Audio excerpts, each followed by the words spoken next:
बहुत समय पहले की बात है। एक छोटे से गांव में शिव नाम का एक किसान रहता था। शिव गरीब था, लेकिन अपने कर्मों से वह संतुष्ट था। वह प्रतिदिन अपने खेत में मेहनत करता और जो कुछ भी उपजता उसे लेकर बाजार में बेचने चला जाता। उसकी पत्नी गीता और एक छोटा बेटा था, रामू। शिव और उसका परिवार भले ही गरीबी में जीवन बिता रहा था, लेकिन उनके जीवन में खुशियां और संतोष था। शिव के खेत के बगल में ही एक और बड़ा खेत था, जो एक धनी जमींदार का था। उस जमींदार का नाम रघुवीर सिंह था। रघुवीर सिंह बहुत अमीर था, लेकिन उसके अंदर घमंड और क्रूरता कूट कूट कर भरी हुई थी। वह हमेशा अपने धन के बल पर दूसरों को नीचा दिखाने की कोशिश करता। गांव के लोग उससे डरते थे, क्योंकि वह अपनी शक्ति का दुरुपयोग कर उन्हें परेशान करता रहता था। शिव ने हमेशा अपने कर्मों को महत्व दिया और कभी किसी से कोई ईर्ष्या नहीं की। वह अपने काम में व्यस्त रहता और हर किसी की मदद के लिए हमेशा तैयार रहता। लेकिन रघुवीर सिंह की नजरें हमेशा शिव के खेत पर लगी रहती थी। शिव का खेत भले ही छोटा था, लेकिन उसमें उगने वाली फसलें बहुत अच्छी होती थी। रघुवीर सिंह को शिव की ये समृद्धि नहीं भाती थी।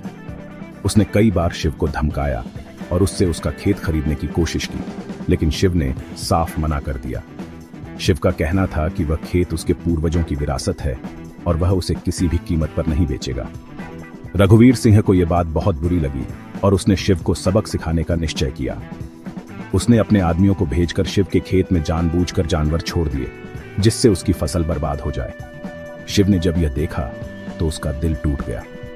उसने साल भर की मेहनत से जो फसल उगाई थी, वह एक ही रात में बर्बाद हो गई। उसकी आंखों में आंसू आ गए, लेकिन उसने रघुवीर सिंह का विरोध नहीं किया। वह समझ गया था कि यह रघुवीर सिंह का ही काम है। शिव ने भगवान से प्रार्थना की और कहा, हे भगवान, मैंने किसी का बुरा नहीं किया। मैं हमेशा ईमानदारी से अपना काम करता रहा हूं। आपसे बस यही प्रार्थना है कि मुझे इस संकट से उबारें। शिव के धैर्य और विश्वास ने उसे हारने नहीं दिया। उसने अगले साल फिर से अपने खेत में मेहनत की, लेकिन इस बार फसल बहुत कम हुई। गांव के लोग उसकी स्थिति देखकर दुखी थे, लेकिन कोई भी रघुवीर सिंह के खिलाफ खड़ा होने की हिम्मत नहीं कर पाया।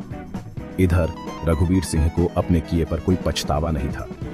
उसे लगता था कि उसने शिव को सबक सिखा दिया है और अब वह उसका खेत खरीद लेगा। लेकिन शिव ने फिर भी हार नहीं मानी। उसने गांव के अन्य किसानों से मदद मांगी और धीरे धीरे अपने खेत को फिर से उपजाऊ बनाया। समय बीतता गया और एक दिन ऐसा आया जब रघुवीर सिंह को अपने कर्मों का फल भुगतना पड़ा। उस साल गांव में भयंकर बाढ़ आई। रघुवीर सिंह के बड़े बड़े खेत बाढ़ की चपेट में आ गए और सारी फसलें बर्बाद हो गईं। उसकी संपत्ति का बड़ा हिस्सा भी बाढ़ में बह गया। वह जिस धन और शक्ति पर घमंड करता था, वह सब पल भर में नष्ट हो गया। दूसरी ओर शिव का छोटा सा खेत, जो गांव के ऊंचे स्थान पर था, बाढ़ से बच गया। शिव ने उस साल बहुत अच्छी फसल उगाई और उसे बेचकर वह काफी धन कमाने में सफल रहा। रघुवीर सिंह अब निर्धन हो गया था। गांव के लोग जो कभी उससे डरते थे, अब उसे तिरस्कार की दृष्टि से देखने लगे। लेकिन शिव ने इस कठिन समय में भी अपनी दया और सहानुभूति नहीं छोड़ी। उसने रघुवीर सिंह के पास जाकर उसकी मदद की पेशकश की। उसने कहा, जो भी हुआ वह भगवान की मर्जी थी। मैंने हमेशा यही सीखा है कि हमें दूसरों की मदद करनी चाहिए, चाहे परिस्थितियां कैसी भी हों। रघुवीर सिंह को अपने किए पर बहुत पछतावा हुआ। उसने शिव से माफी मांगी और कहा, मैंने तुम्हारे साथ बहुत बुरा किया, लेकिन तुमने फिर भी मुझे माफ कर दिया और मेरी मदद करने आए। तुम वास्तव में महान हो।